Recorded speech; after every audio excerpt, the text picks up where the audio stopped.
Aujourd'hui, nous allons toucher une loi. Une loi qui est très forte, très puissante. Très puissante. Tout le monde en parle depuis une bonne décennie dans le milieu évangélique. Mais en fait, cette loi n'est pas seulement établie dans les milieux évangéliques, c'est une loi qui régit le monde même dans lequel nous sommes. C'est une loi qui permet aux hommes de pouvoir avoir des postérités. C'est la loi de la paternité que nous allons voir aujourd'hui.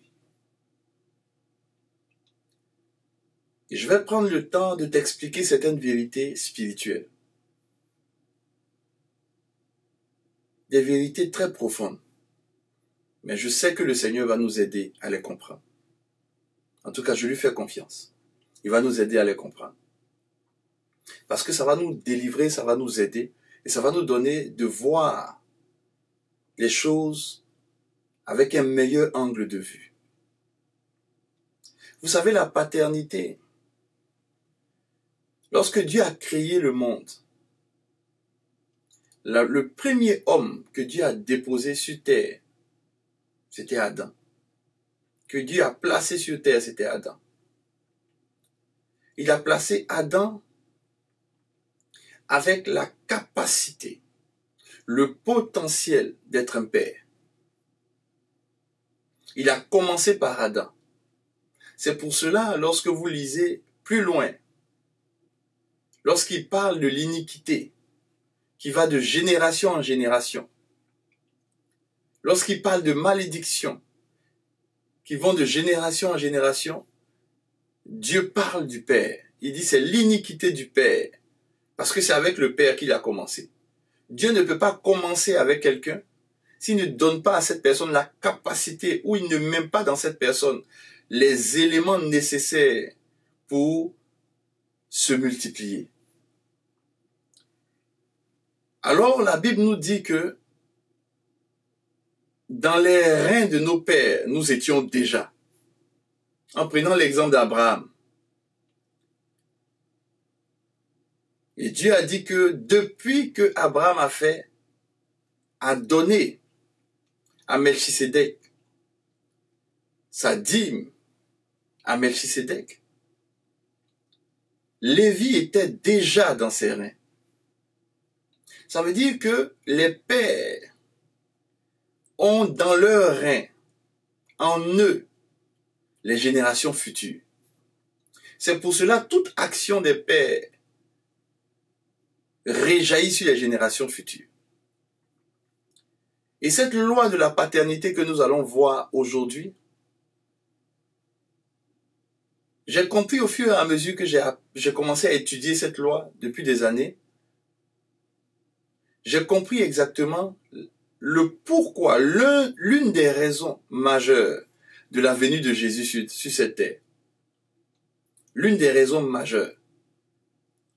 Alors le monde Dieu a fait de telle sorte que les pères ont une importance majeure dans l'évolution de ce monde.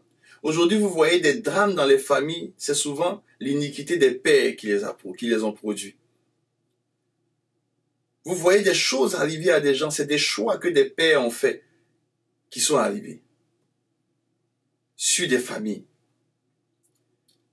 Et Dieu, pour rétablir cela, a permis à chacun de nous de l'avoir lui comme père, mais aussi nous a donné sur terre des pères. Et c'est cette loi-là que nous allons voir ensemble.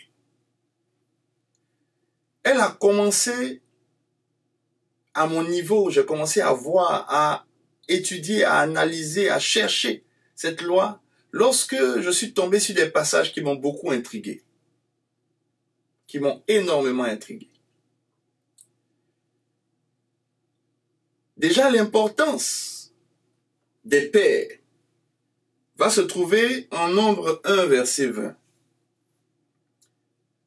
où la Bible dit qu'on enregistre des personnes. Donc ici, il s'agit des fils de Ruben. Les premiers-nés d'Israël, on les enregistre selon leur famille. Mais la Bible précise, selon les maisons de leur père. Dieu identifie les hommes selon les maisons paternelles.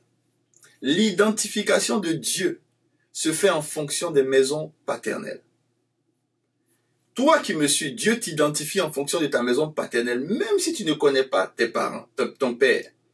Dieu t'identifie en fonction de ta maison paternelle. Parce que la maison paternelle joue ou influence ta destinée. Et par la grâce de Dieu, les mercredis, nous sommes en train, par la miséricorde de Dieu, en train de casser toutes les réclamations que les maisons paternelles ont sur chacun de nous. Et je bénis le Seigneur parce que j'ai des témoignages. Oh là là, cette semaine, j'ai eu un témoignage qui ça m'a ému jusqu'aux larmes. Jusqu'aux larmes. Une sœur qui a suivi un pays, elle a suivi, elle est dans un pays un peu lointain d'ici. Elle a suivi le mercredi des guérisons. Et le jour où elle a suivi, le soir, elle a fait un rêve où elle a vu son arrière-grand-père ou son grand-père venir.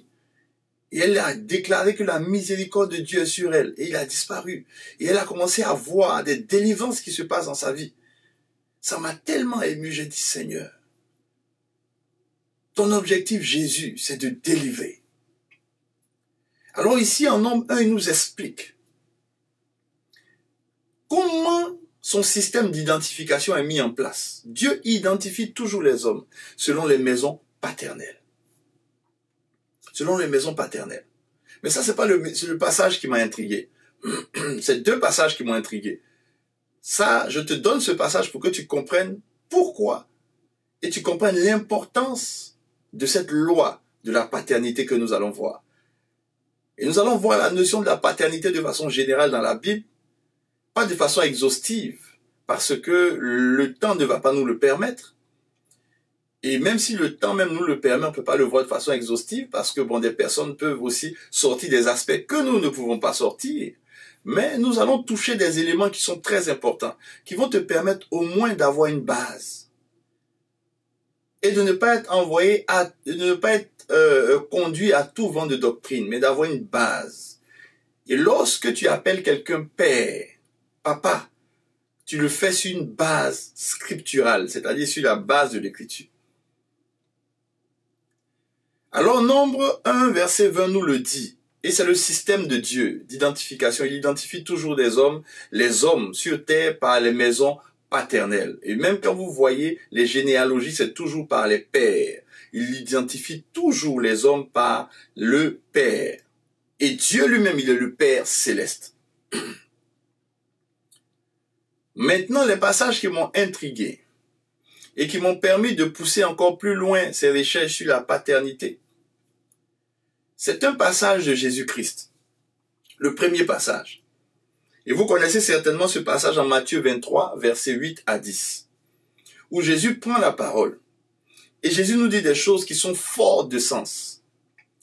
Il dit, mais vous, ne vous faites pas appeler rabbi, c'est-à-dire maître, car un seul est maître, est votre maître. Et vous êtes tous frères, donc ne vous faites pas appeler rabbi, car un seul est votre maître, et vous êtes tous frères. Et ensuite, il dit, n'appelez personne sur la terre. Je dis bien personne sur la terre, votre Père. Car un seul est votre Père, celui qui est dans les cieux. Et au verset 10, il dit, ne vous faites pas appeler directeur, c'est-à-dire dirigeant, gestionnaire. Car un seul est votre directeur, le Christ. Donc directeur, il y a aussi docteur dedans, il y a tout ça. Donc Jésus dit de ne pas avoir ces titres-là. Donc toi, en tant que chrétien, si ton enfant t'appelle papa, on a un problème. Parce que tu vas dire à ton père, à ton fils, ne m'appelle pas papa. Ton fils biologique ne m'appelle pas papa. Si tu as un poste de directeur. Dans ton entreprise, on met sur ta porte le directeur, monsieur Tan, un tel. Tu vas dire non, enlevez sur ma porte directeur. Parce que je ne m'appelle pas directeur. Je suis, voilà, et puis on donne le nom. Donc ça fait que beaucoup de personnes refusent certains titres qu'on leur donne. Donc par exemple, il y a des personnes qui refusent le titre pastoral. Il y a des personnes qui refusent certains titres qu'on leur donne. Parce que pour eux, ils ont l'impression que le titre est une forme d'orgueil. Mais l'orgueil ne se trouve pas dans une appellation. L'orgueil ne se trouve pas dans une apparence. L'orgueil se trouve dans le cœur. L'orgueil se trouve dans le cœur. Tu peux ne même pas appeler quelqu'un par un titre, mais il peut être orgueilleux. Donc le titre n'envoie pas l'orgueil. Le titre, ce n'est pas ça l'élément qui permet de voir si une personne est orgueilleuse ou pas. L'orgueil, c'est dans le cœur. Dieu ne regarde pas ce qui frappe aux yeux. Dieu regarde au cœur, c'est tout. Dieu ne regarde pas au titre. Un titre peut être ronflant, peu importe. Mais Dieu regarde au cœur. Il y a des gens qui ont des gros titres, mais qui sont humbles de cœur. Il y a des gens qui n'ont pas de titre, mais qui sont orgueilleux de cœur. Donc Dieu ne regarde pas au titre. Mais ce passage-là de Matthieu 23 est intriguant et ça m'a intrigué longtemps moi-même. J'ai dit, mais c'est pas possible. Il dit que personne ne vous appelle Père. Et lorsque je méditais sur ce passage, j'ai dit, mais Seigneur, c'est trop intriguant comme passage. C'est trop intriguant. C'est trop intriguant. Ça veut dire qu'on va appeler personne Père, Papa. Nos enfants même ne vont pas nous appeler Papa. Pourtant, lorsqu'on lit toute la Bible, on se rend compte que tout tourne autour de la notion du Père ou de la paternité. On identifie des gens selon la maison paternelle. Des personnes qui ont marqué des familles sont des pères pour ces familles. Alors Jésus, pourquoi tu dis cela? Pourquoi Matthieu 23, versets 8 à 10, qui fait qu'aujourd'hui, beaucoup d'enfants de Dieu sont perdus. Certains même ont la difficulté à appeler leur père spirituel Papa. Alors le Seigneur m'a dit, je ne me contredis jamais. Il dit, je suis venu, Jésus dit, je suis venu pour accomplir et non pour abolir. Je suis venu accomplir la parole. Accomplir. Accomplir veut dire emmener ce qui a été dit à un niveau où chacun va comprendre, mais à un niveau de délivrance, de restauration, et à un niveau où des vies seront transformées. Parce que quand on dit qu'une vie est accomplie, c'est quelqu'un qui a réussi quelque chose. Quand on dit un mariage est accompli, ça veut dire qu'il y a l'épanouissement dans votre mariage. Donc lorsque Jésus dit qu'il est venu pour l'accomplissement de la parole, ça veut dire qu'il est venu envoyer ce qui avait été flou au départ. Il est venu nous éclairer d'abord et il est venu réussir à nous pousser à comprendre mieux ce qui a été dit auparavant. Donc Jésus est venu faire réussir la parole, réussir la parole qui a été dite dans l'ancienne alliance. Donc lorsque tu lis Jésus, normalement les écailles doivent tomber de tes yeux.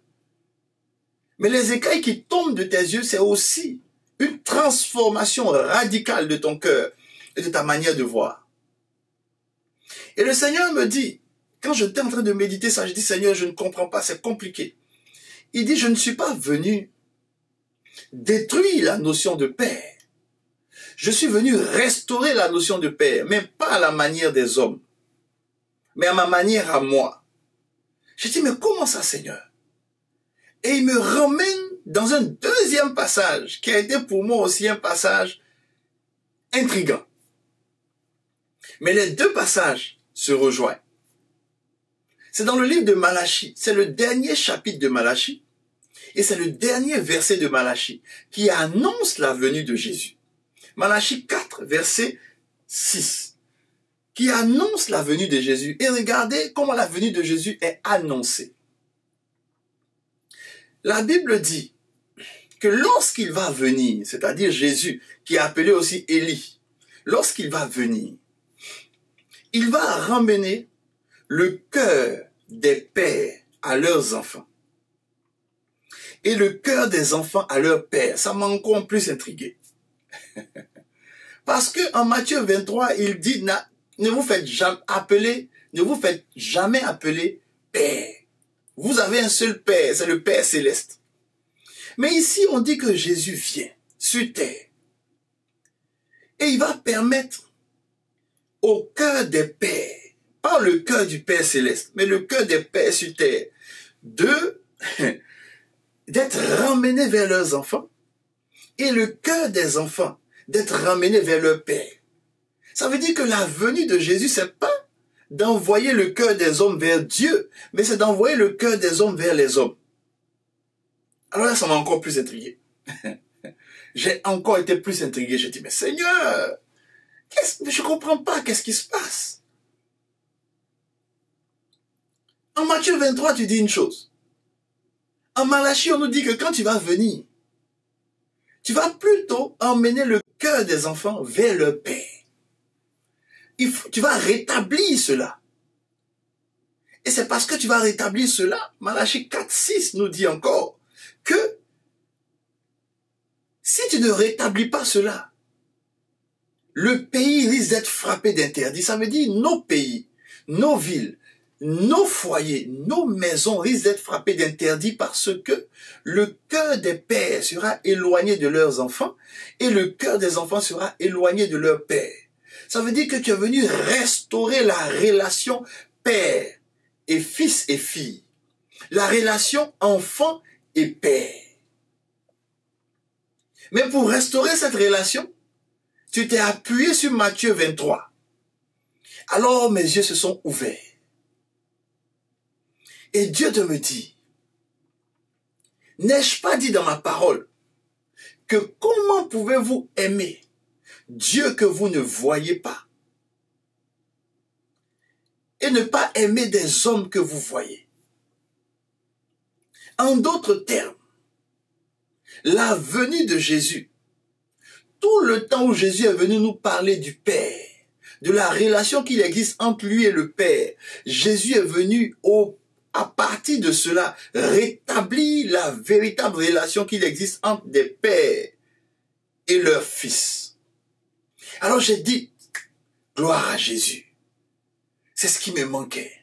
Donc lorsque Jésus dit en Matthieu 23, ne vous faites pas appeler Père, mais il existe un seul Père, c'est le Père céleste. Jésus était en train de dire que si sur terre on vous appelle Père, c'est parce que normalement vous deviez être à la ressemblance du Père céleste.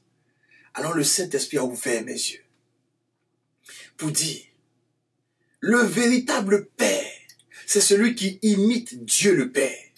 Parce que c'est Dieu le Père qui a conféré à chacun de nous, ceux qui sont pères, c'est Dieu le Père qui nous a donné le mandat d'être père. Et ce mandat-là, il ne peut nous le donner que si nous sommes à son image et à sa ressemblance.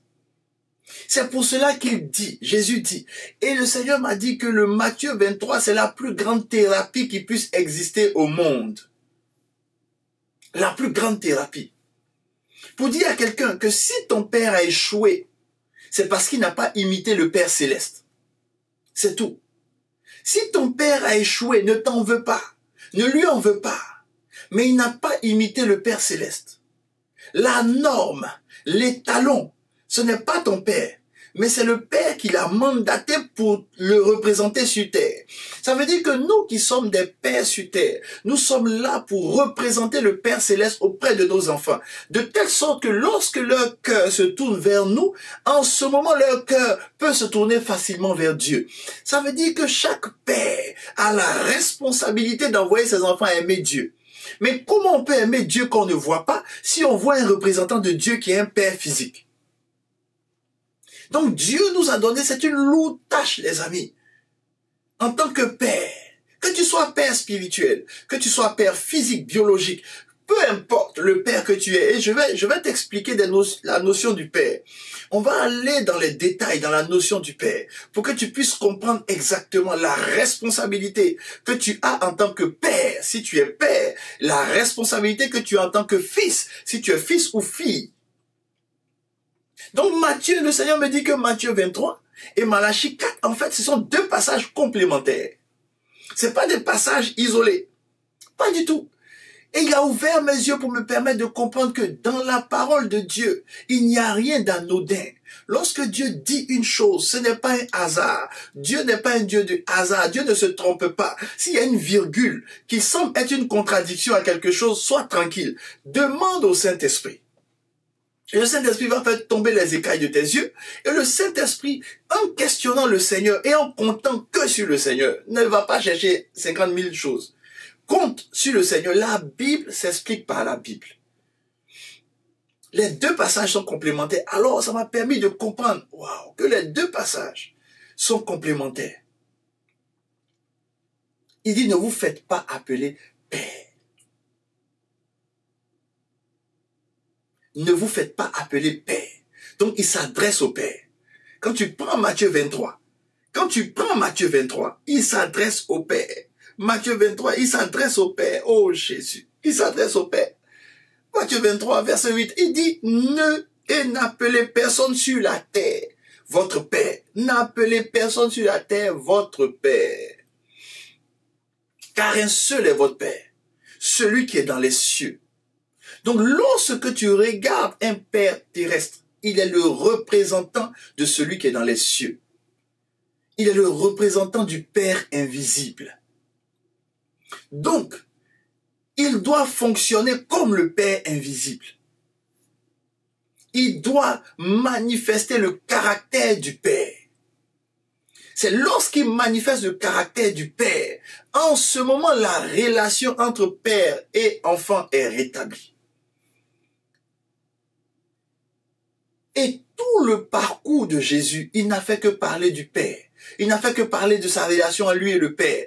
Il a fait que parler de lui et le Père. Lui et le Père, le Père, le Père, le Père, le Père. Il est venu présenter le Père aux gens, aux hommes. Il est venu dire qu'il faut prier le Père. Il est venu nous présenter un Père aimant, un Père miséricordieux, un Père qui sait pardonner, un Père qui bénit ses enfants, un Père qui a tellement aimé ses enfants qu'il a donné ce qui lui coûtait le plus cher pour que ses enfants puissent être sauvés. C'est-à-dire, il a donné son Fils unique qui est Jésus. Et Jésus, en le donnant, a fait de nous ses frères. Il est venu nous montrer un Père qui est merveilleux, un Père plein de compassion, un Père qui ne nous écrase pas, un Père qui est tellement puissant, mais qui nous tend la main, un Père dont l'amour est éternel. Et c'est ce Père-là, il est venu en fait rétablir la relation entre les pères et leurs enfants. Pour dire au Père, si vous voulez être de bons pères pour vos enfants, imitez le Père Céleste qui vous a donné ce mandat. Il est venu dire aux enfants, si vous voulez, oui, découvrir dans vos pères, oui, les qualités que vous devez voir, voyez le Père Céleste en eux. C'est ce que Jésus est venu faire. C'est ce que Jésus est venu faire. Et c'est une loi puissante, la loi de la paternité. Parce que malgré ce que Jésus a dit en Matthieu 23, Paul, qui est un serviteur de Jésus, qui est un apôtre extraordinaire, qui a eu une révélation particulière de Jésus, Paul, lui-même, il nous dit en 1 Timothée 1, verset 2, malgré le fait que Jésus ait dit en Matthieu 23, c'est pour cela que j'ai compris que, en fait, ce que Jésus disait n'était pas une négation, mais il était simplement en train de faire une thérapie exceptionnelle. C'est une thérapie psychologique puissante. Ah non, c'est la psychologie à un autre niveau, à un niveau trop dangereux, trop dangereux. Matthieu 23, c'est une psychologie à un niveau dangereux. Et par la grâce de Dieu, aujourd'hui nous allons comprendre c'est qui les pères. Alléluia. Et tu vas comprendre aussi, et nous allons ensemble comprendre, c'est qui un père spirituel. Alors l'apôtre Paul, regardez ce que l'apôtre Paul dit en 1 Timothée 1 verset 2. Il dit à Timothée, mon enfant, et regardez ce qu'il précise. Mon enfant quoi? Légitime en la foi, légitime. Il dit mon enfant légitime. Lorsque tu parles de légitimité, tu parles d'une loi, de la loi, du droit. Alléluia. Donc ici, ça veut dire que la loi Ça veut dire que la paternité est une loi. Il dit, mon enfant légitime en la foi. C'est ce qu'il dit. Pourquoi il dit mon enfant légitime? Pourtant, lorsque on regarde le parcours de Timothée, Timothée n'est pas le fils que Paul a engendré.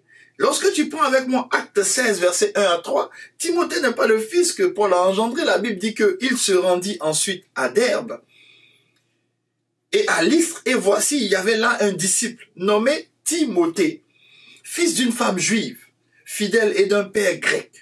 Les frères de Lystre et d'Icône rendaient de lui un bon témoignage. Donc c'était déjà un disciple. C'était pas Paul qui l'avait converti, pas du tout. C'était un disciple déjà. Il avait déjà accepté Jésus. C'était un disciple de Jésus. Et on rendait de lui un bon témoignage. On dit les frères de Lystre. Ça veut dire que l'église qui était à Lystre rendait de lui un bon témoignage. Un bon témoignage. Et Paul voulut l'emmener avec lui. Et l'ayant pris, il le circoncit à cause des Juifs qui étaient dans ces lieux-là, car tous savaient que son père était grec. Donc Paul va avec lui. Et Paul plus tard lui dit que c'est son fils légitime en la foi. Ah, c'est son fils légitime en la foi. Pourtant, c'est pas lui qui lui a annoncé l'évangile. Et il dit c'est son fils légitime. Vous allez comprendre, on va comprendre aujourd'hui la dimension de la paternité spirituelle. C'est très important. C'est très important. C'est très important. Ça va te permettre de mieux savoir. Lorsque tu appelles quelqu'un mon père, tu sauras exactement ce que ça contient. Alléluia. Alors, nous allons, légitime, quand il parle de légitime, je vais te donner cette explication-là. J'ai pris cette note-là pour toi. Légitime, ça veut dire quoi? Qui est consacré par la loi, comme j'ai dit, ou reconnu conforme au droit. Donc, lorsqu'il dit son fils légitime, il est en train de simplement dire que c'est une loi. La loi de la paternité qu'il a mis en place, qu'il a mis en application pour appeler Timothée, qui n'était pas engendré par lui, appeler Timothée mon fils légitime. Et nous allons voir ça plus loin. Alors, je vais voir avec toi la notion de la paternité. Le temps avance, le temps avance. La notion de la paternité dans la Bible. La notion de la paternité dans la Bible. Alors, cette notion-là commence toujours par le Père Céleste. Par le Père Céleste. En Matthieu 5, verset 16. La Bible dit que votre lumière luise ainsi devant les hommes, afin qu'ils voient vos bonnes œuvres et qu'ils glorifient votre Père qui est dans les cieux. Le Père Céleste, c'est le Père de tous les terrestres. Tous les terrestres, le Père Céleste, il est dans les cieux. Il est au-dessus de tout le monde. Il donne sa lumière aux justes comme aux bons, aux mauvais comme aux justes. Voilà, il ne trie personne. Il fait du bien à tout le monde. La pluie, quand il envoie la pluie, c'est pour tout le monde. Que tu sois bon, que tu sois mauvais, tu reçois la pluie. Quand il envoie son soleil, c'est pour tout le monde. C'est le Père Céleste. C'est le Père, oui, de tous les terrestres sur terre. Dès que tu es sur terre, c'est ton Père, c'est le Père Céleste. Il est au-dessus de tous. C'est le Père Céleste. Donc, il faut comprendre qu'il y a le Père Céleste. Et la Bible continue toujours en Matthieu 7, verset 9 à 10. Lequel de vous donnera une pierre à son fils, s'il lui demande du pain? Si donc méchant comme vous l'êtes, vous savez donner de bonnes choses à vos enfants. À combien plus forte raison votre Père qui est dans les cieux. Donc ici, il s'agit du Père Céleste qui fait du bien à tous les hommes. Le Père Céleste qui donne, qui fait des dons, des cadeaux à tout le monde. Alléluia. L'air que tu respires, ça vient du Père Céleste. Que tu sois chrétien ou non chrétien, on respire la même air. Oui, on respire le même air. Tout ce qui est ici, tout ce dont tu profites sur terre, qui vient du ciel, tout le monde profite à la même enseigne. Pauvres, riches, petits, grands, tout le monde respire la même chose, tout le monde a la lumière du soleil, etc. Ça, c'est le Père Céleste, c'est le Père Céleste. Donc, dis avec moi, le Père Céleste. Le Père Céleste. Ensuite, vient le Père biologique. Ensuite, vient le Père biologique. Ici, le Père biologique, c'est celui dont tu sors. Alléluia. Celui dont tu sors, c'est ça, c'est lui le Père biologique. C'est lui le Père biologique. Donc, il y a le Père Céleste et ensuite, il y a le Père biologique. Donc, le Père Céleste communique à une personne sur terre. Oui, l'autorité de Père biologique. Ça veut dire que toi qui es esprit, Tu es esprit. Pour que tu puisses marcher sur cette terre, ça te prend un corps. Pour que tu puisses fonctionner sur cette terre, ça te prend un corps, une âme. Il faut que tu sois une âme vivante. Et pour cela, Dieu permet à ce qu'un homme puisse t'engendrer biologiquement, physiquement. Et c'est le père biologique. C'est le père biologique. Beaucoup de personnes ont des pères biologiques, c'est-à-dire la personne est celui qui t'engendre, celui qui te met au monde. Tu vois, c'est cette personne-là. Mais elle ne joue pas un rôle significatif dans ta vie. Ça peut arriver. Tu peux avoir un père biologique, mais il n'est jamais là, il n'est pas là, c'est quelqu'un d'autre qui joue son rôle. Mais le père biologique, c'est celui qui te permet de voir le jour sur terre. C'est ça, c'est lui le père biologique. Et en Genèse 24, verset 47, la Bible dit, je l'ai interrogé, j'ai dit, de qui es-tu fille? Elle a répondu, je suis fille de Bethuel, fils de Nacor. Donc elle est fille de Bethuel et le fils de Nacor et de Milca. Donc Bethuel est le fils de Nacor et de Milca. Donc ici, c'est des parents biologiques. Ici, il s'agit des parents biologiques. 1 Samuel 17, verset 58. Saül lui dit, de qui es-tu fils, jeune homme? Et David répondit, je suis fils de ton serviteur Isaïe. Isaïe était le père biologique de David. Donc David a un père céleste qui est l'Éternel, qui est le père céleste de tous. Et David aussi a un père biologique. Son père biologique, c'est Isaïe. Donc ici, il s'agit du père biologique. Donc la notion du père biologique est aussi biblique.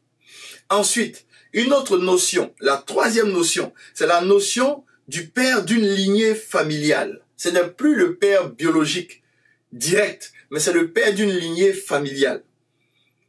Jean 8, verset 56, la Bible dit « Abraham, votre père ».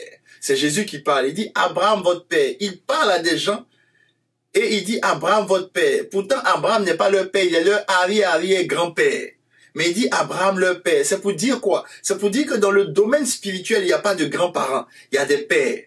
Lorsqu'une personne est le père d'une lignée, il n'y a pas arrière-arrière-grand-parent, il y a le père. Même si tu parles de quelqu'un qui est parti depuis 100 ans, ça reste un père. Et Jésus dit, Abraham, votre père, a tressailli de joie de ce qu'il verrait mon jour. Il a vu et il s'est réjoui. Abraham, votre père. Abraham, votre père. Pourtant, il parle à des petits fils d'Abraham. Mais il dit Abraham, votre père. Parce que c'est le père d'une lignée familiale. Donc, il demeure le père. Il n'est pas l'arrière-arrière-grand-père. Il est le père d'une lignée familiale. Il reste le père. Spirituellement, il reste le père. Selon Dieu, il reste le père. Genèse 28, versets 12 à 13. Il eut un songe. Et voici une échelle était appuyée sur la terre. Et son sommet touchait au ciel. Et voici les anges de Dieu montaient et descendaient par cette échelle. Les anges de Dieu montaient et descendaient par cette échelle. Et voici l'Éternel se tenait au-dessus d'elle. Et il dit, je suis l'Éternel, le Dieu d'Abraham, ton père. Et il dit, je suis l'Éternel, le Dieu d'Abraham, ton père. Et le Dieu d'Isaac, il dit plus Isaac ton père, il dit je suis le Dieu d'Abraham ton père. Pourtant, Jacob, son père c'est Isaac, mais il dit pas Isaac ton père. Il commence par le père de la lignée qui est Abraham, le père d'une lignée familiale, le père d'une lignée spirituelle. C'est lui Abraham, il n'est pas le grand-père, il est le père. Et il dit Abraham ton père, pourtant son père c'est Isaac. Abraham est le père de la lignée familiale. Il est le père de la lignée familiale. Genèse 19, verset 37 et 38. Vous voyez encore cet exemple en Genèse 19 et cet exemple est encore même plus parlant en Genèse 19, verset 37 à 38. Regardez, la Bible dit, l'aîné enfanta un fils qu'elle appela du nom de Moab. Et la Bible dit, c'est le père des Moabites jusqu'à où? Jusqu'à quand? Jusqu'à ce jour. On n'a pas dit que c'est l'arrière-arrière-grand-père des Moabites. Il reste le père des Moabites jusqu'à ce jour. C'est le père d'une lignée familiale. Donc le père de ta lignée familiale reste un père. C'est pour cela que les amis, la notion de père est trop puissante. Parce que c'est une notion qui est suspendue dans le temps. Elle demeure dans le temps. Elle demeure dans le temps. On ne dit plus arrière-arrière-grand-père où il était, même s'il n'est plus vivant. Il reste le père d'une lignée familiale. C'est pour cela, tout ce qu'il fait, agit sur sa lignée familiale jusqu'à des générations et des générations.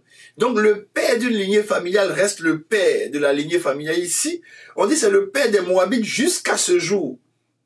Aujourd'hui où je vous parle, c'est encore le père des Moabites jusqu'à ce jour. Il reste le père. Verset 38, le plus jeune enfanta aussi un fils qu'elle appela du nom de Ben-Ami. C'est le père des Ammonites jusqu'à ce jour. C'est le père des Ammonites jusqu'à ce jour. Gloire à Jésus. Donc ça, c'était la troisième notion de père, c'est le père d'une lignée familiale. La quatrième notion de père, c'est le père d'une profession, d'une organisation, d'un mouvement ou d'une dénomination. Le père d'une profession, d'une organisation, d'un mouvement ou d'une dénomination. C'est aussi un père. Genèse 4, versets 20 à 21. La Bible dit que Ada enfanta Jabal. Jabal, il fut le père de ceux qui habitent sous des tentes. Jabal, c'est le père de ceux qui habitent sous des tentes. Donc, tous ceux qui habitent sous des tentes, Jabal est leur père. Il reste leur père. C'est le père d'une certaine caste, d'une certaine organisation, des gens qui se sont organisés à vivre sous les tentes, d'une certaine culture, une certaine classe de personnes qui vivent sous les tentes. Tous ceux qui vivent sous les tentes jusqu'à aujourd'hui, leur père c'est Jabal. Donc tout ce que Jabal a fait avait une répercussion ou a une répercussion sur eux. Jabal peut être une forteresse sur leur vie. Donc ça c'est le père d'une profession, d'une organisation, d'un mouvement ou même d'une dénomination. On va voir encore. Et on dit voilà, donc ceux qui habitent sous des tentes et près des troupeaux, et le nom de son frère était Jubal. Jubal, il fut le père de tous ceux qui jouent de la harpe et du chalumeau. Donc tous ceux qui jouent de la harpe et du chalumeau, ils ont un père, c'est Jubal. Peu importe la profession que tu as, celui qui a initié cette profession, qui a été le précurseur, le fondateur, celui qui a lancé cette profession reste le père de cette profession. Le père des finances, le père des mathématiques, le père de l'astronomie, le père de telle ou telle chose. Ça reste un père. 1 Corinthiens 4, verset 15. L'apôtre Paul, ici, il dit, car quand vous aurez 10 000 maîtres en Christ, vous n'avez cependant pas plusieurs pères, puisque c'est moi qui vous ai engendré. Ici, il est en train de parler de ceux qu'il a engendrés. En fait, il parle d'une église, il est apôtre.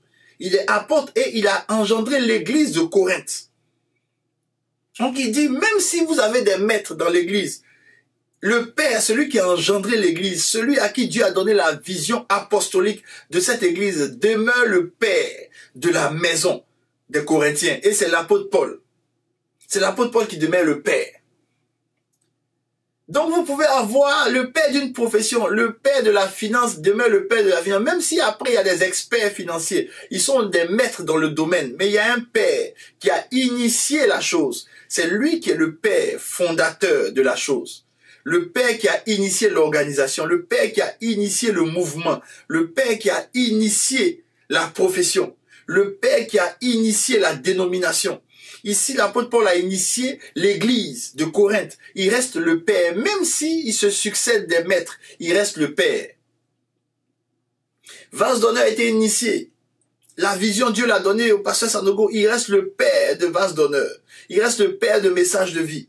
Alléluia. C'est un père fondateur d'une dénomination, d'une organisation. Philémon 1, verset 10 à 12, il dit, je te prie pour mon enfant que j'ai engendré. L'apôtre Paul parle de son enfant qu'il a engendré étant dans ses chaînes, Onésime. Ici, il s'adresse à Philémon. Philémon qui est membre de l'église de Colosse. Et c'est l'apôtre Paul qui a initié aussi cette église. Et il dit, parce que j'ai initié cette église, je te renvoie Onésime. Onésime qui n'a pas été très bien avec son ancien maître, qui est Philémon. Il dit, je te renvoie Onésime, mais il dit, l'enfant que j'ai engendré dans les chaînes, Onésime. Et il dit, Onésime fait partie de ses propres entrailles. Pourquoi? Parce que c'est lui qui a initié encore l'église de Colosse. Et Onésime, lui, en tant qu'apôtre, il a engendré encore Onésime lorsqu'il a rencontré Onésime en prison. Onésime était en train de fuir son maître. Il était en train de fuir son maître, il l'a rencontré et il lui a parlé de Christ. Il a enfanté Onésime, mais lui, l'apôtre Paul, est le père d'une église. Il est le père d'une église. Maintenant, il arrive aussi qu'on ait un père nourricier. Le père nourricier, c'est quoi être un père nourricier? Un père nourricier, c'est un père qui t'adopte, qui devient le chef d'une famille, qui veille sur les intérêts d'une famille, qui prend en charge et joue le rôle d'intendant sans être le géniteur. Donc, il peut avoir le père d'un mouvement. Le père du mouvement peut confier certaines choses à celui qu'on appelle un père nourricier, pour qui il s'occupe comme un père de certaines organisations ou de son organisation. Ici, en Matthieu 24, verset 45, la Bible nous dit: quel est donc le serviteur fidèle et prudent que son maître a établi sur ses gens? On dit le serviteur fidèle et prudent que son maître a établi sur ses gens. Pour leur donner quoi? La nourriture au temps convenable. Pour leur donner la nourriture au temps convenable. Pour leur donner la nourriture au temps convenable. Donc celui qui est établi par le maître, par le père fondateur, le père qui a initié la chose, celui qui est établi pour donner à manger, pour entretenir, pour pouvoir permettre à cette organisation, à cette dénomination, à cette profession d'avancer, il reçoit le titre de père, mais un père nourricier, à qui on donne le mandat de donner la nourriture, de donner les soins, d'entretenir l'organisation pour qu'elle puisse se perpétuer. Il a alors le rôle de père nourricier. Et nous le voyons en Genèse 45, versets 7 à 8. Où la Bible dit que Dieu m'a envoyé devant vous pour vous faire subsister dans le pays, il s'agit de Joseph, et pour vous faire vivre par une grande délivrance. Ce n'est donc pas vous qui m'avez envoyé ici, mais c'est Dieu. Et regardez ce qu'il dit. Il dit c'est Dieu qui m'a envoyé, et Dieu m'a établi père de Pharaon, maître de toute sa maison et gouverneur de tout le pays d'Égypte. Pourtant, Pharaon est le roi. Lui n'est pas le roi Joseph. Mais il dit Dieu l'a établi père de Pharaon. Pourquoi? Parce que c'est lui qui nourrit la maison de Pharaon. C'est lui qui entretient la maison de Pharaon. C'est lui qui veille sur les biens de Pharaon. C'est lui qui est le père nourricier de Pharaon. Donc, par exemple, une église, on va prendre vase d'honneur, on va prendre message de vie. Le père fondateur, le père de la maison, c'est le pasteur Mohamed Sanogo. Maintenant, en tant que pasteur résident, il m'a établi pour donner la nourriture en son temps. Voilà, pour que la vision puisse grandir, évoluer. Alléluia. Je deviens donc un père nourricier.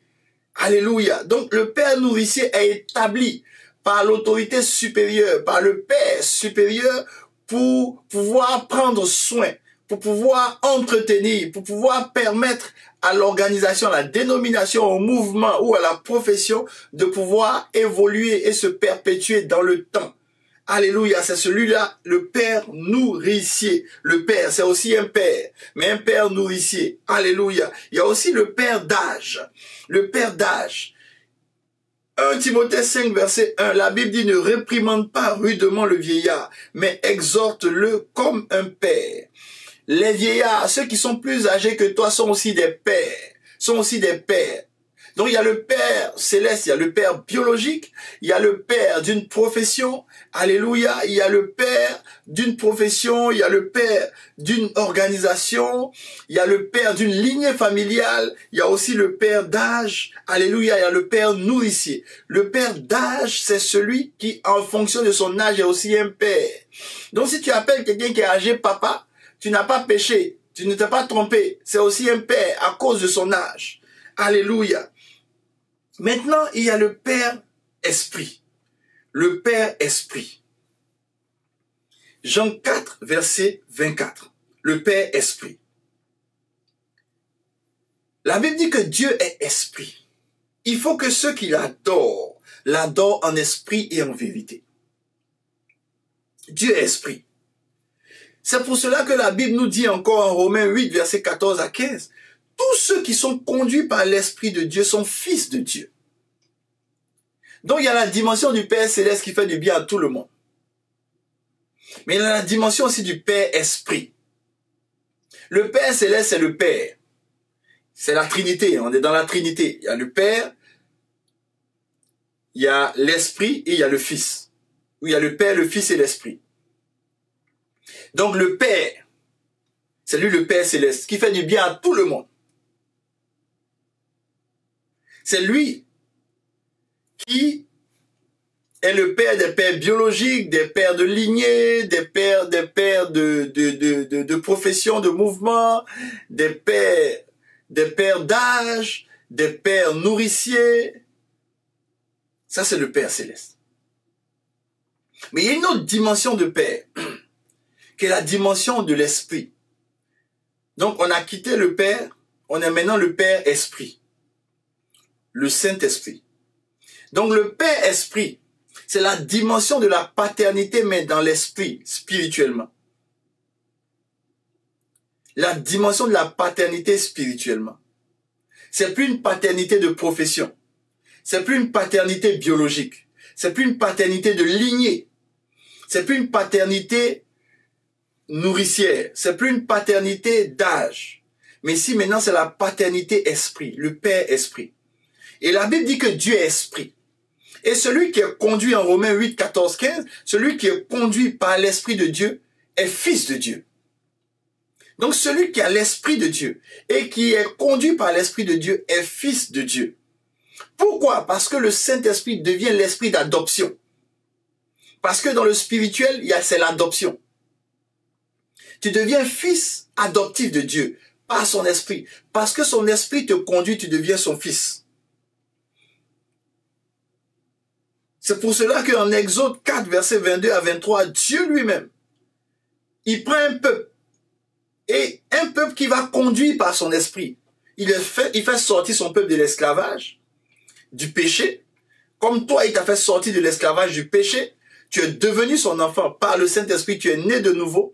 Alors, il dit maintenant que tu es son fils d'esprit. Si tu te laisses conduire par son esprit.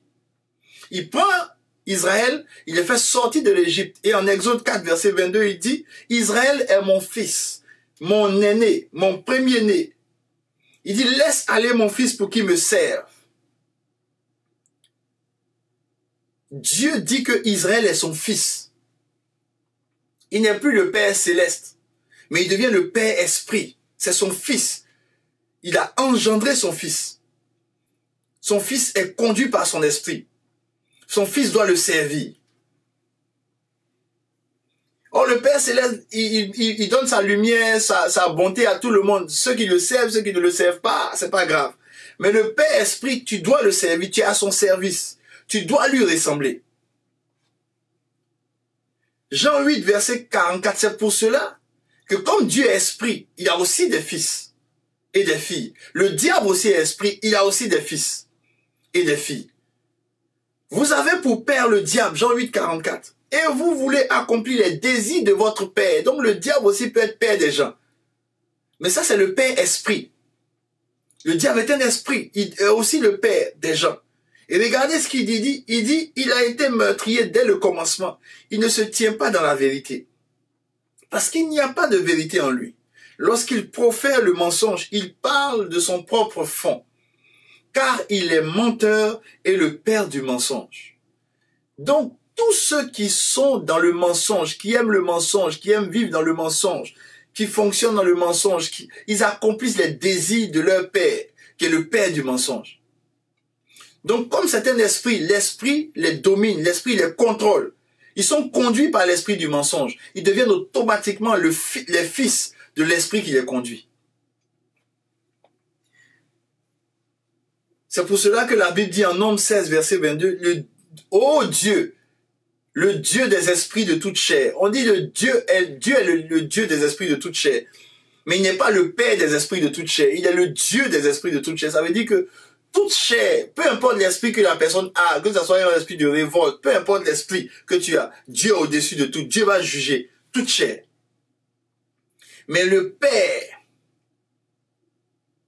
Dieu qui est le Père esprit, si tu es son fils, tu marches selon son esprit, tu accomplis sa volonté. Tu es son fils. Ça, c'est la dimension de l'esprit. Pour te faire maintenant entrer progressivement dans les bénéfices de la paternité spirituelle. Alléluia. Tu peux aussi prendre note en Genèse 3, verset 15, où il dit, je mettrai une inimitié entre toi et la femme, entre ta postérité et sa postérité. Ça veut dire que le diable aura aussi une postérité. Ce sont ses enfants, ceux qui vont aimer ses œuvres, qui vont marcher selon l'esprit du mal. Ceux-là, ils deviennent automatiquement, ils sont sous la paternité du diable. Mais ce n'est pas ton cas, dans le nom de Jésus. Les bénéfices de la paternité spirituelle. Les bénéfices de la paternité spirituelle. Très rapidement, on va aller dans les bénéfices. On en a 4. On a 4 bénéfices de la paternité spirituelle. Pourquoi il est important que tu aies des pères spirituels? Il y a des pères biologiques, il y a des pères de lignée familiale. Il y a des pères de dénomination qui sont des pères spirituels. Des pères nourriciers aussi qui sont des pères spirituels. Pourquoi tu as besoin de pères spirituels? Quels sont les bénéfices qui sont attachés à la paternité spirituelle? Premier bénéfice, la promesse des pères est au bénéfice des enfants. La promesse spirituelle des pères est au bénéfice des enfants. Galates 4, verset 28. Pour vous, frères, comme Isaac, vous êtes enfants de la promesse. Sur chaque père spirituel, il y a une promesse. Sur mon père spirituel, notre père spirituel, le pasteur Sanogo, il y a une promesse que Dieu a faite sur sa vie. Et cette promesse-là, dès qu'il est ton père spirituel, cette promesse est aussi ta promesse. Donc lorsque tu as un père spirituel, demande-lui c'est quoi la promesse que Dieu a libérée sur ta vie. La promesse que Dieu a libérée sur sa vie est aussi notre promesse. Et nous nous basons sur cette promesse-là pour œuvrer, peu importe l'endroit où Dieu nous envoie. Alléluia. Acte 13, verset 32 à 33. Il dit, et nous annonçons cette bonne nouvelle, que la promesse faite à nos pères, Dieu l'a accomplie pour nous, leurs enfants. La promesse que Dieu a faite à nos pères, Dieu l'a accomplie pour nous, leurs enfants. Donc, des promesses. Pourquoi il est important de comprendre la paternité spirituelle? Parce que les promesses qui sont sur ton père spirituel, Dieu va l'accomplir sur ta vie. Alléluia. Acte 26, versets 6 à 7. Et maintenant, je suis mis en jugement parce que j'espère l'accomplissement de la promesse que Dieu a faite à nos pères. Il dit, j'espère l'accomplissement de la promesse que Dieu a faite à nos pères et à laquelle aspirent nos 12 tribus qui servent Dieu continuellement jour et nuit. Donc, les tribus qui servent Dieu continuellement jour et nuit aspirent à la promesse que Dieu a faite au Père spirituel. Alléluia. Il dit, j'espère l'accomplissement de la promesse que Dieu a faite à nos pères. J'espère cet accomplissement. Et regardez Salomon qui prie, en 1 Roi 8, verset 26, qui prie. Et il dit, oh, qu'elle s'accomplisse, Dieu d'Israël, la promesse que tu as faite à ton serviteur, mon père, David. Et Salomon qui le dit, il prie. Et dans sa prière, il dit, Seigneur, qu'elle s'accomplisse la promesse que tu as faite à mon père, qu'elle s'accomplisse dans ma vie. Et je fais souvent cette prière, qu'elle s'accomplisse la promesse que tu as faite à mon père spirituel, qu'elle s'accomplisse dans ma vie. Si je suis ici, que j'œuvre ici, c'est parce que Seigneur, tu lui as donné cette promesse, tu lui as fait cette promesse. C'est pour cela que nous sommes dans le monde en train de faire ton œuvre, Seigneur. Qu'elle s'accomplisse cette promesse, qu'elle s'accomplisse dans le territoire que tu nous as donné, qu'elle s'accomplisse. Alléluia. Donc, le premier bénéfice que tu dois retenir, c'est que la promesse des pères est toujours au bénéfice des enfants. Deuxième bénéfice, la foi des pères est toujours au bénéfice des enfants. Marc 9, verset 23. L'épisode où Jésus rencontre un homme qui veut que Jésus intervienne pour son fils. Et il pose une question à Jésus. Jésus lui dit, si tu peux, tout est possible à celui qui croit. Et au verset 24, on est en Marc 9, verset 23 à 25. Au verset 24, il dit, aussitôt le père de l'enfant s'écria, je crois, viens au secours de mon incrédulité. Donc, à cause de la foi de ce père-là, Dieu a agi dans la vie de cet enfant. Et Dieu m'a expliqué que la foi des pères agit dans la vie des enfants. La foi d'Abraham, aujourd'hui, est toujours à notre bénéfice. La foi de ton père spirituel est aussi quelque chose qui est bénéfique pour toi. C'est pour cela qu'un fils ou une fille spirituelle ne doit jamais cesser de prier pour son père spirituel. Parce que plus il a la foi, mieux c'est pour toi. Parce que des combats qu'il va vaincre, des victoires qu'il va avoir, vont être à ton bénéfice. Sa foi te sera bénéfique. Troisième bénéfice. Dieu révèle toujours aux pères les saisons de leurs enfants. C'est comme les amis, moi en tant que père biologique de mes enfants, alléluia, je connais les saisons de mes enfants, je connais leur âge physique, je sais ce qu'ils peuvent faire, ce qu'ils ne peuvent pas faire. C'est la même chose lorsque Dieu te donne un père spirituel. Le père spirituel, c'est à lui que Dieu le révèle les saisons de ta vie. C'est à lui que Dieu révèle ton âge spirituel ou ton âge de l'âme. C'est à lui que Dieu révèle tes différents stades de l'âme. Alléluia. Galates 4, versets 1 à 2. Lisons-le ensemble. La Bible dit que, or, aussi longtemps que l'héritier est enfant, je dis aussi longtemps que l'héritier est enfant, aussi longtemps que l'héritier est enfant, je dis qu'il ne diffère en rien d'un esclave, quoi qu'il soit le maître de tout, mais il est sous des tuteurs et des administrateurs. Jusqu'à quoi? Jusqu'au temps marqué par le Père. Ici, le Père, il ne s'agit pas du Père céleste. Il ne s'agit pas du Père esprit. Il s'agit tout simplement du Père biologique, du Père, spirituel. Il s'agit du Père spirituel, du Père que Dieu lui a donné. Le Père qui transporte les promesses. C'est pour ça qu'on parle d'héritage. Il s'agit du Père spirituel que Dieu lui a donné. Donc ici, le Père spirituel, c'est celui-là qui connaît le temps marqué. Le temps marqué pour tes saisons, le temps marqué pour ta vie. Donc lorsque tu as su des projets et que tu en parles au Père spirituel, qu'il prie, il cherche la face de Dieu, et il te dit que c'est pas le temps, voilà, ou bien qu'il libère une prophétie, il libère une bénédiction sur ta vie, et tu vas voir que les choses peuvent changer. J'ai vu des personnes, oui, qui ont approché des Pères spirituels, qui nous ont approchés, on a prié, il y avait du flou dans leur vie, il y avait des ténèbres dans leur vie, et lorsqu'on a déclaré, on a dit Seigneur, c'est la saison, c'est sa saison. Fais-la briller, fais-le briller. Et des choses ont commencé à éclore de leur vie. Où ils étaient dans les ténèbres, ils sont sortis des ténèbres pour passer à la lumière. Pourquoi? Parce que c'est une autorité que Dieu donne au Père spirituel. De comprendre, et c'est ton bénéfice de comprendre les saisons pour toi. Et le Père spirituel doit se mettre à la brèche pour orienter ses enfants dans les saisons que Dieu leur donne. Ou dans certaines décisions grandes de leur destinée, de leur vie. Alléluia. Quatrième bénéfice, l'œuvre des pères aide toujours la destinée des enfants. Ce que les pères font aide la destinée des enfants. Genèse 49, verset 25. C'est l'œuvre du Dieu de ton père qui va t'aider. L'œuvre des pères, l'œuvre que Dieu accomplit dans la vie des pères aide toujours les enfants. Aide toujours les enfants. Ce sont les 4 bénéfices de la paternité spirituelle. Les 4 bénéfices de la paternité spirituelle. Maintenant, je vais t'expliquer comment activer la paternité spirituelle. Comment activer la paternité spirituelle. Premièrement, il faut que tu comprennes que la paternité spirituelle est un choix libre et volontaire. Dieu n'oblige personne. Dieu n'oblige personne. Dieu n'oblige personne. Dieu nous a donné un esprit de liberté. Même quand tu acceptes Jésus, il ne te contraint pas. Il te donne la liberté de choix. Nous avons la liberté de choix. Tu fais partie d'une dénomination.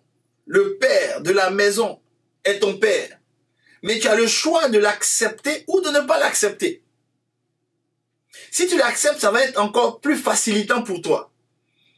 Parce que les promesses que Dieu lui a données, pour la dénomination dans laquelle tu es et pour la maison dans laquelle tu es, les promesses là vont s'accomplir dans ta vie et tu ne vas pas aller à compte courant, non, tu ne vas pas lutter. Parce que lorsque tu acceptes la paternité, tu n'es plus dans des combats perpétuels, tu n'es plus en train de recréer la roue, mais tu gagnes du temps. Mais Dieu n'oblige personne, personne de personne. Mais il y a un processus pour accepter la paternité que Dieu m'a expliqué, que Dieu m'a révélé. Et qui a aidé beaucoup de personnes, y compris moi, que je vais te révéler aujourd'hui. Alléluia. Alors, comment activer la paternité spirituelle? C'est un choix libre et volontaire. Maintenant, je vais te donner le processus. Le processus se trouve en Jean 1, verset 12. Jean 1, verset 12. Mais à tous ceux qui l'ont reçu, à ceux qui croient en son nom. Elle a donné le pouvoir de devenir enfants de Dieu. Verset 13. Lesquels sont nés non du sang, non de la volonté de la chair. Ça ne dépend pas de ta chair, ça ne dépend pas du sang, ni de la volonté de l'homme. Ce n'est pas de ta volonté humaine. Mais c'est Dieu qui t'a donné un père spirituel. Alléluia. Mais ici, en Jean 1, verset 12, Dieu m'a montré qu'en fait, il y a le processus pour que tu acceptes le père spirituel que Dieu te donne, ou que tu aies un père spirituel. Il dit c'est un processus. Et on va revenir au verset 12. Il dit à tous ceux qui l'ont reçu. Donc la première des choses que tu dois faire, tu dois recevoir la personne dans ton cœur. À tous ceux qui l'ont reçu. Et à ceux qui croient en son nom. Le nom ici, c'est le caractère. Donc quand tu vois dans cette personne le caractère de Christ, quand tu vois dans cette personne le caractère de Dieu, lorsque tu vois dans cette personne un caractère, le caractère qui imite Dieu, tu vois, et que tu as confiance que Dieu va faire un travail en lui. Donc, un, tu le reçois. Deux, tu as confiance que Dieu est en train de faire un travail en lui et que le caractère de Dieu est dans cette personne. Même si c'est pas parfait, parce que personne n'est parfait, mais tu vois que cette personne a soif de Dieu. Elle recherche les valeurs de Dieu. Elle marche avec des valeurs de Dieu. Elle est toujours en quête de grandir dans le Seigneur. Tu vois, ça c'est la deuxième étape. D'abord, tu la reçois dans ton cœur. Tu apprends à aimer la personne. Et tu apprends à voir le caractère de Dieu au travers de cette personne. Et troisièmement, c'est en ce moment qu'elle donne le pouvoir de devenir enfant de Dieu. Donc, dès que tu acceptes la personne dans ton cœur et que tu vois le caractère de Christ, Dieu dit qu'elle te donne le pouvoir. Tu as le pouvoir maintenant de devenir son enfant. Son enfant. Et comment? Romains 8, verset 15 à 16. Il dit, nous crions Abba Père. Il dit, mais vous avez reçu un esprit d'adoption par lequel nous crions Abba Père. L'esprit lui-même rend témoignage à notre esprit que nous sommes enfants de Dieu. Donc, lorsque tu appelles la personne papa, ton esprit le Saint-Esprit doit rendre témoignage à ton esprit que tu es vraiment son fils. Tu vois, il y a des personnes que tu peux appeler papa, mais tu n'es pas, au fond de toi, il n'y a pas ce témoignage-là. Tu vois, il n'y a pas le témoignage que c'est ton papa. Par contre, il y a des gens, quand tu dis papa, il y a ce témoignage-là, tu vois. Et il faut qu'il y ait le témoignage pour ne pas que tu ailles à contre-courant. Lorsque tu es membre d'une dénomination, le père fondateur de la dénomination est ton père. Systématiquement, il est le père de la maison. Il est automatiquement ton père. S'il a établi un père nourricier, le père nourricier est aussi ton père. Tu vois, même si tu ne l'acceptes pas tout de suite, il faut que tu apprennes à le recevoir dans ton cœur. Avoir les qualités de Christ au travers de lui. C'est ainsi que la notion paternelle va s'établir dans ton cœur. Et lorsque tu vas dire papa, il faut que dans ton esprit tu aies cette conviction que c'est ton papa. Il faut que le Saint-Esprit te dise que c'est ton papa. Tu vois, il faut que le Saint-Esprit te dise. Donc j'ai résumé ces 3 étapes que tu vas voir affichées. Recevoir la personne dans son cœur.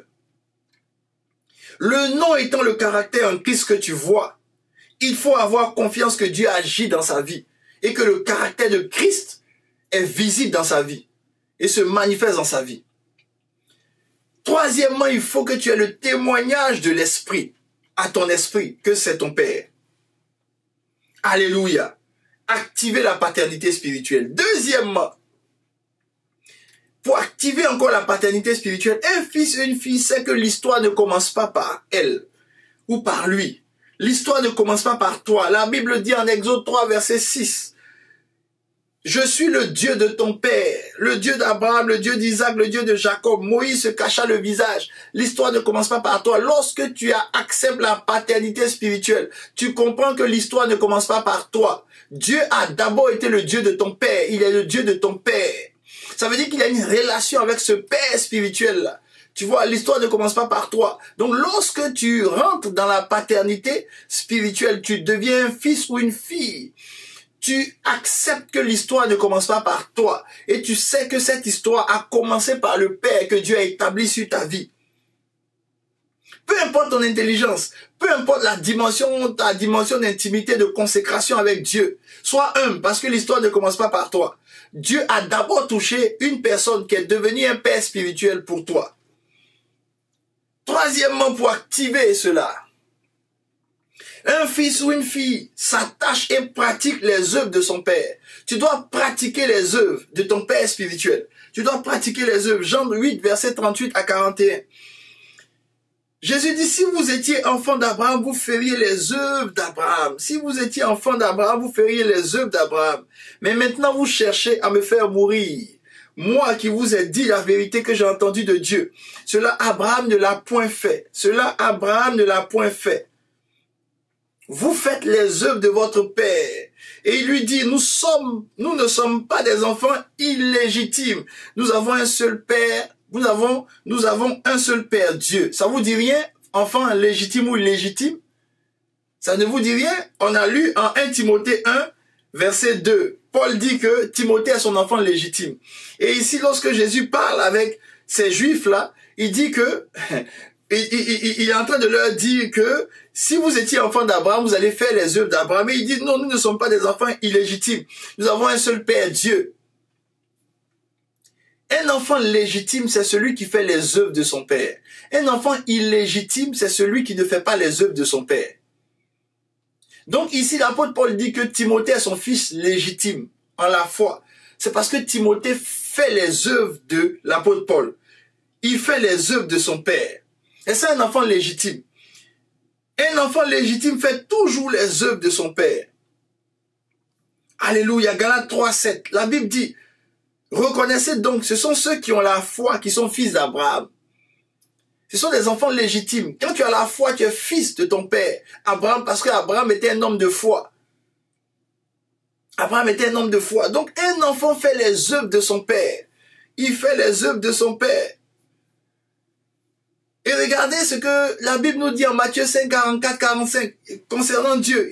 Dieu dit, mais moi je vous dis, aimez vos ennemis, bénissez ceux qui vous maudissent, faites du bien à ceux qui vous haïssent et priez pour ceux qui vous maltraitent et qui vous persécutent. Si Dieu est ton Père et que Dieu t'a donné un Père spirituel qui marche à la ressemblance de son Dieu, qui imite son Dieu. C'est pour ça que l'apôtre Paul dit, imitez-moi comme j'imite Christ. Dieu, ici, lorsque Jésus parlait en Jean 8, lorsqu'il parlait à ces hommes-là, à ces juifs-là, il dit que faites les œuvres d'Abraham. Il dit, nous ne sommes pas des enfants illégitimes, nous avons Dieu pour père. Ça veut dire que Abraham a manifesté, leur a montré la dimension de Dieu comme père. Parce que Abraham a manifesté le caractère du Dieu père. Le caractère de Dieu, il a manifesté. Donc, il a appris à ses enfants à aimer Dieu, à s'attacher à Dieu et à voir, et à voir au travers de sa vie l'action de Dieu, la main de Dieu. C'est ce qu'un père fait. Un père spirituel t'emmène toujours vers Dieu. Un père spirituel est un relais pour t'envoyer vers Dieu. C'est pour ça que Jésus a dit en Matthieu 23, n'appelez personne sur tes pères. Il y a un seul Père, le Père céleste. Et ici, Abraham est leur père spirituel. Ici, on parle d'Abraham comme un père spirituel. Pas comme un père de lignée, mais comme un père spirituel. Comme aussi un père fondateur de la foi chrétienne. Donc ici, le père qui est Abraham en Jean 8, le père Abraham, par son attitude, les emmène vers Dieu. C'est la même chose, ton père spirituel doit manifester le caractère de Dieu. Il doit aimer ses ennemis. Il doit bénir ceux qui le maudissent. Il doit faire du bien à ceux qui le haïssent. Il doit prier pour ceux qui le maltraitent. C'est ça un père spirituel. C'est ainsi que le caractère de Christ, de Dieu sera visible au travers de ce père. Donc en imitant ce père, tu es en train d'imiter Christ parce que ce père imite aussi Christ. C'est pour cela qu'il dit en Matthieu 5, 45, toujours, il dit, afin que vous soyez fils de votre père. Si vous faites, un fils imite les œuvres de son père. C'est comme ça que tu actives la paternité. Lorsque tu dis que quelqu'un est ton papa, ton père spirituel, en Jésus, bien sûr. En Jésus, ça veut dire que c'est quelqu'un qui imite Jésus. Qui marche selon le caractère de Jésus, les sentiments de Jésus. En ce moment, lorsqu'il le fait selon les sentiments de Jésus, il imite Jésus, alors il est semblable au Père céleste. Il est un bon fils du Père céleste. Parce qu'il fait ce que le Père fait. Donc lorsque tu fais les œuvres de ton Père, tu deviens comme ton Père. Tu deviens un bon fils pour ce Père. Alléluia. Quatrièmement, pour activer. Un fils ou une fille ne s'envoie pas lui-même. Un fils ou une fille ne s'envoie pas lui-même. Jean 12, verset 49. Jésus dit, « Car je n'ai point parlé de moi-même, mais le Père qui m'a envoyé m'a prescrit lui-même ce que je dois dire et annoncer. » Il dit, c'est le Père qui m'a envoyé, c'est lui qui m'a dit ce que je dois dire et annoncer. Ce que je dois dire et annoncer, c'est pour cela que l'apôtre Paul dit en 1 Corinthiens 4, verset 15 à 17. Il dit, c'est moi qui vous ai engendré. Et il dit, je vous en conjure, donc soyez mes imitateurs. Il dit, pour cela, je vous ai envoyé Timothée. Son fils Timothée, il l'a envoyé. Un fils ne s'envoie pas lui seul. C'est le Père qui envoie un fils en mission. Un fils ne se lève pas pour s'envoyer tout seul. Si tu es fils de la maison, tu ne t'envoies pas tout seul. Tu viens voir le père de la maison qui te dit, oui, allons ici, tu vas ici. Si tu veux aller quelque part, tu viens lui dire. Mais un fils ne s'envoie pas lui seul. Alléluia. Cinquièmement, on a 2 points à terminer, le 5e et le 6e, et on va terminer. Alléluia. Je sais que c'est très long. Il y a beaucoup de choses encore à dire sur la paternité spirituelle. Par la grâce de Dieu, peut-être un jour, je vais faire des enregistrements là-dessus pour que ça puisse nous servir. Parce que c'est très important. Cinquièmement, comment activer la paternité? Un fils et une fille montrent son amour aux yeux de tous pour son père spirituel. Jean 14, verset 31. Mais afin que le monde sache que j'aime le Père, il n'a pas dit vous, les chrétiens seulement, vous qui êtes autour de moi. Il dit le monde, tout le monde doit savoir que j'aime le Père et que j'agis selon l'ordre que le Père m'a donné. C'est Jésus qui dit ça. Il dit, il faut que tout le monde sache que j'aime le Père et que j'agis selon l'ordre qu'il m'a donné. Les amis, j'ai compris que tu ne peux agir selon l'ordre que ton Père te donne que lorsque tu l'aimes. Et tout le monde doit savoir, on n'aime pas un papa spirituel en secret. Tu vois, on ne l'aime pas en secret. Et les amitiés, comme la Bible dit en Proverbe 27, verset 5, une amitié cachée. Non, on veut pas d'amour caché. Tu vois, moi, j'aime mon père spirituel. Je le montre à tout le monde. Tu vois, tu le critiques, je vais te montrer que je l'aime. Peu importe ce qui se passe, peu importe l'environnement où je suis, tu vas savoir que je l'aime. Alléluia. Je l'aime pas parce qu'il est parfait. Il n'est pas parfait, c'est un homme. Il n'est pas parfait du tout. Il n'est pas aussi Dieu. Non. Mais comment je peux aimer Dieu, qui est mon Père céleste? J'ai dit, mon Père céleste, je t'aime. Et puis le Père spirituel qui m'a donné, je l'aime pas. Mais j'ai un problème.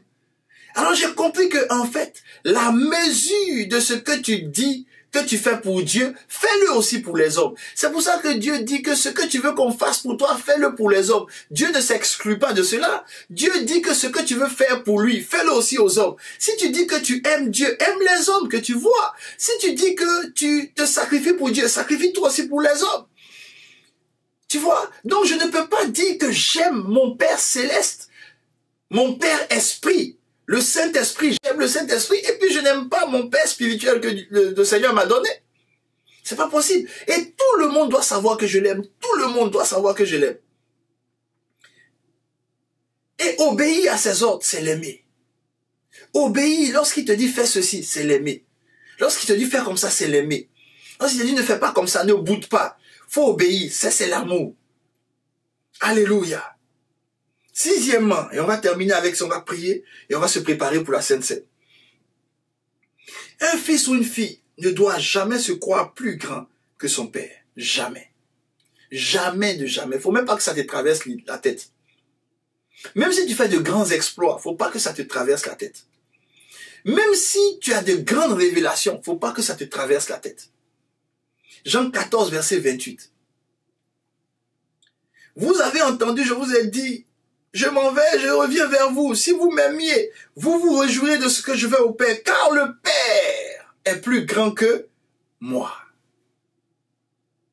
Peu importe ce que j'accomplis, peu importe ce que Dieu peut me révéler, Ça ne fait pas de moi plus grand que mon Père. Pas du tout. Pas du tout, du tout, du tout, du tout. Du tout. Au contraire. Peu importe les révélations que j'ai, mais quand je suis à côté de lui, je suis avec lui, c'est lui qui est le plus grand. Je ne suis pas plus grand. Je ne suis pas plus grand. Et c'est des choses que tu dois savoir. Pour activer, je t'ai expliqué la notion générale biblique des pères. Le Père céleste, le Père biologique, le Père d'âge, le Père de lignée familiale, le Père de profession, de dénomination, d'organisation, de mouvement. Pour t'expliquer aussi le Père esprit. Dieu est esprit. Le diable aussi c'est un esprit. Le diable a des enfants. Ceux qui font les œuvres du diable sont les enfants du diable. Ceux qui font les œuvres de Dieu sont les enfants de Dieu. Et tu es enfant de Dieu. Tu as accepté Jésus. Tu marches dans les voies de ton Dieu. Tu dois faire les œuvres de ton Dieu. La Bible dit que ton Dieu, il bénit ceux qui maudissent. Il prie. Il te demande de prier pour ceux qui te haïssent. C'est ainsi que tu seras appelé fils de ton Père. Esprit, le Saint-Esprit, Dieu Esprit. Tu vas être appelé fils. Mais ensuite, il y a la paternité spirituelle. En Jésus-Christ. Donc on a vu les 3 niveaux. Le Père, qui est le Père céleste, qui donne des pères biologiques, des pères d'âge, des pères de lignée familiale,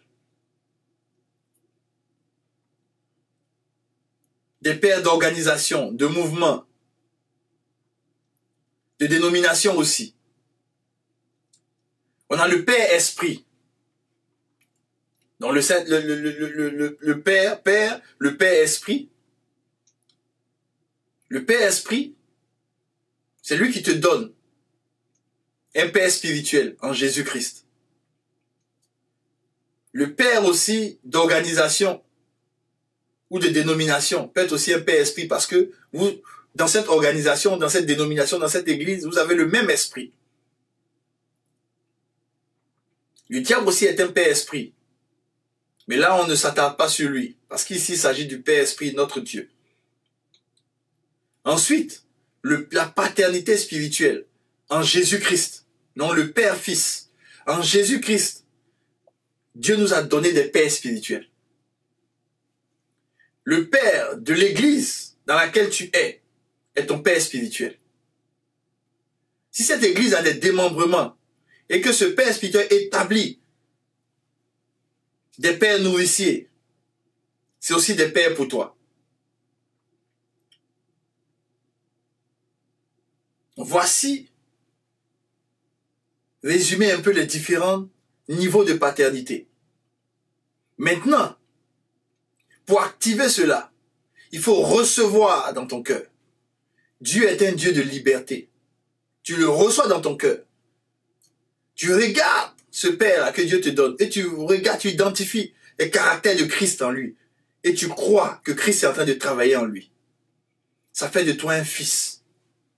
Et lorsque tu l'appelles Père, l'Esprit de Dieu témoigne à ton esprit que c'est un Père spirituel pour toi. Et parce que c'est un Père spirituel pour toi, tu honores ce Père spirituel. Comment tu l'honores? Tu l'aimes. L'amour que tu as pour lui, tu le montres à tous.